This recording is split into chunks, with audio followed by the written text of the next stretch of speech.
కరేడు రైతుల నోట మట్టి కొట్టేందుకు మరోసారి కుట్ర జరుగుతోందా? కోర్టుల చుట్టూ రైతులను తిప్పేందుకు కొంతమంది పన్నాగాలు పన్నుతున్నారా? సొంత స్వలాభం కోసం రైతులను ముంచేందుకు ప్రయత్నాలు జరుగుతున్నాయా? కోట్లకు వెళ్తే కోట్లొస్తాయంటూ కళ్ళబొల్లి మాటలు చెబుతున్నారా? అసలు కరేడు గ్రామంలో ఏం జరుగుతోంది? భూసేకరణ విషయంలో రైతులను పదే పదే తప్పుదోవ పట్టిస్తోందెవరు? 5 లక్షలు చేసే ఎకరం భూమికి 20 లక్షలు ఇస్తామంటున్నా రైతుల నోట్లో మట్టి కొట్టేందుకు ఎవరు ప్రయత్నిస్తున్నారు తెలుసుకోవాలంటే ఈ వీడియో చివరి వరకు చూడండి.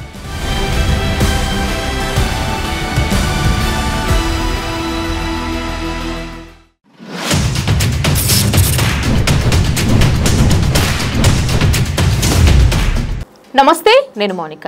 విజనరీ ముఖ్యమంత్రి నారా చంద్రబాబు నాయుడు విజన్ 2047లో భాగమైన ఇండోసోల్ సోలార్ ప్రాజెక్టుకి కొంతమంది చోటామోటా నాయకులు పదే పదే అడ్డుపడటం విచిత్రంగానూ హాస్యాస్పదంగానూ ఉంది. భూసేకరణ విషయాన్ని అడ్డుపెట్టుకుని ఎలాగైనా రాజకీయంగా ఆర్థికంగా ఎదగాలని వారు చేస్తున్న కుట్రలో కరేడు రైతులు ఇప్పటికీ బలైపోతున్నారు. నిజానికి కూటమి ప్రభుత్వం అధికారం చేపట్టినప్పటి నుంచి రాష్ట్రంలో అభివృద్ధి జరగాలి, ప్రజల జీవన ప్రమాణాలు మారాలని సీఎం చంద్రబాబు అహర్నిశలు శ్రమిస్తున్న విషయం తెలిసిందే. అవకాశం ఉన్నప్పుడల్లా ఆయన దేశ విదేశాల్లో పర్యటిస్తూ అనేక కంపెనీలను ఏపీలో పెట్టుబడులు పెట్టేందుకు ప్రోత్సహిస్తున్నారు కూడా. అందులో భాగంగానే నెల్లూరు జిల్లా ఉలువపాడు మండలం కరేడు గ్రామంలో ఇండోసోల్ అనే అతిపెద్ద కంపెనీతో దాదాపు 4800 ఎకరాల్లో 68,000 కోట్ల రూపాయల పెట్టుబడితో భారీ సోలార్ ప్రాజెక్టు ఏర్పాటుకు ఒప్పందం కుదుర్చుకున్నారు. అయితే కరేడు భూసేకరణ విషయంలో ఏదో ఒక విధంగా లబ్ధి పొందుదామని ఆశించిన బీసీవై పార్టీ అధినేత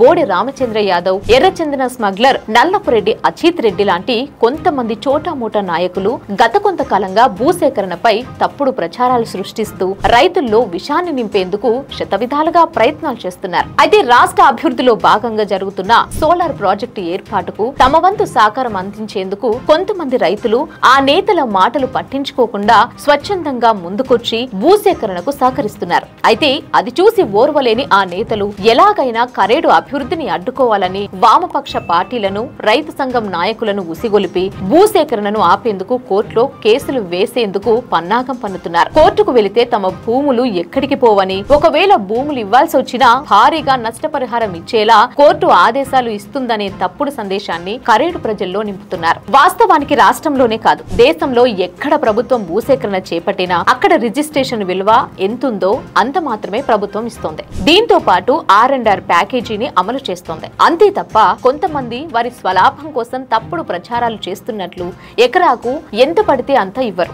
ఈ విషయాన్ని కరేడు రైతులు గుర్తించవలసిన అవసరం ఉంది. ఇక ప్రస్తుతం కరేడు ప్రాంతంలో ఎకరం భూమి రేటు ఎంతైతే ఉందో అంతకు మించి చెల్లించేందుకు ప్రభుత్వం సిద్ధంగా ఉంది. అందులో భాగంగానే తొలుత ఎకరం 5 లక్షలు చేసే భూమికి 12.5 లక్షలు ప్రకటించిన ప్రభుత్వం రైతుల విజ్ఞప్తి మేరకు 20 లక్షలు ఇచ్చేందుకు కూడా సిద్ధమైంది. దీంతో పాటు R&R ప్యాకేజీ అమలు చేస్తోంది. దీని ద్వారా తమకిష్టమైన చోట పునరావాసం కల్పించడంతో పాటు ఇంటికో ఉద్యోగం కూడా ఇస్తోంది. నిజానికి ఇంత భారీ నగదు చెల్లించడంతో పాటు రైతులకు నచ్చిన చోట పునరావాసం కల్పించడం, ఇంటికో ఉద్యోగం ఇచ్చేందుకు ప్రభుత్వం అంగీకరించడం రాష్ట్ర చరిత్రలో ఇదే మొదటిసారి.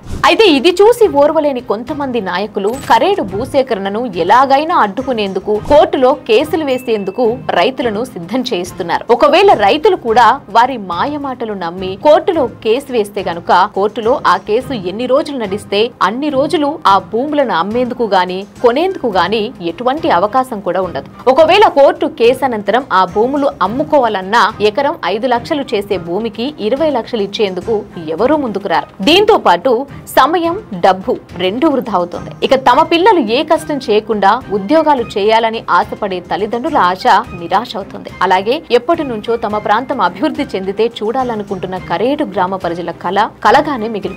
ఇప్పటికైనా కరేడు ప్రజలు నిజాలు తెలుసుకొని తప్పుడు ప్రచారాలను, తప్పుడు వ్యక్తుల మాటలను పక్కన పెట్టి రాష్ట్ర అభివృద్ధికి తోడ్పడితే మంచిది. కేవలం కొంతమంది వారి మనుగడ కోసం చేస్తున్న మోసాలను కరేడు రైతులు నమ్మకుండా ప్రభుత్వానికి సహకరించి రాష్ట్ర అభివృద్ధికి తోడ్పాటును అందిస్తే అటు రాష్ట్రానికి, ఇటు కరేడు ప్రజలకు ఎంతో మేలు జరుగుతుంది.